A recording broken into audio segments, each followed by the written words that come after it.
যারা হাসিনাকে ফ্যাসিস্ট বানিয়েছে, যাদের আন্দোলনের কারণে হাসিনা স্বৈরাচার হয়েছিল, সেই শাহবাগীরা আজকে মাথা উঠানোর চেষ্টা করছে। পরিষ্কার বক্তব্য, শাহবাগীরা যে আন্দোলন নিয়ে আসুক, তাদেরকে প্রতিরোধ করার জন্য আমরা প্রস্তুত আছি। শাহবাগের বিরুদ্ধে শাপলার চেতনা চলতেই থাকবে। বাংলাদেশ যতদিন থাকবে, শাপলার চেতনা থাকবে। এই দেশ শাপলার চেতনার মাধ্যমে চালাতে হবে। যদি শাহবাগের চেতনাকে পুনরুজ্জীবনের চেষ্টা করা হয়, আবার শাপলা চত্বরে যাব, আবার শাপলা চত্বরে যাব, গোটা বাংলাদেশকে অচল করে দেওয়া হবে। প্রস্তুত থাকতে হবে। বাংলাদেশকে নিয়ে আজকে ষড়যন্ত্র হচ্ছে। বাংলাদেশের এই নতুন গভর্নমেন্ট যেন ফল করে, এই জন্য দেশি বিদেশি ষড়যন্ত্র চলছে।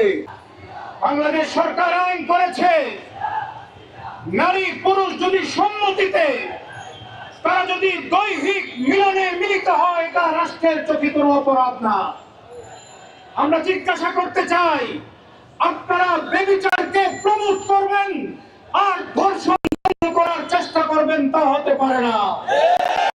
ধর্ষণ যদি বন্ধ হতে হয়, ব্যভিচার বন্ধ করতে হবে, জিনা বন্ধ করতে হবে, ফ্রি মিক্সিং বন্ধ করতে হবে, অবাধ মেলামেশা বন্ধ করতে হবে। আজকে পোশাক পরার স্বাধীনতার নামে ছেলেদেরকে সুরসুরি দেয় এমন পোশাক যারা পরে, আর বলে দেহ আমার, পোশাক পরার অধিকার আমার, আমরা এই অধিকার মানতে রাজি না। ধর্ষণকে উস্কানি দেয়, এই সব কিছুকে বন্ধ করতে হবে। পরিষ্কার বক্তব্য, আমাদের বোন আসিয়াকে যে শহীদ করেছে, যারা তাকে মদত দিয়েছে, এই সবগুলোকে ফাঁসির কাস্টে ঝোলাতে হবে। আমরা তো বলতে চাই শুধু ফাঁসি না, তাদেরকে প্রকাশ্যে পাথর মেরে হত্যা করতে হবে।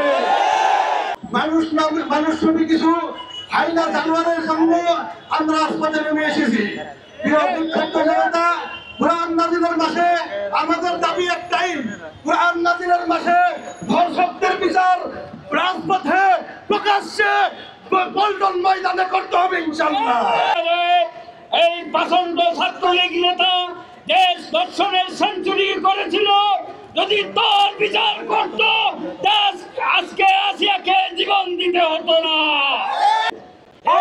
স্পষ্ট বলতে চাই, প্রচলিত নিয়ম পদ্ধতির মধ্য দিয়ে আসিয়া দোষী হবে। সুতরাং ব্রিটিশদের যে বানানো বিচার পদ্ধতি আছে,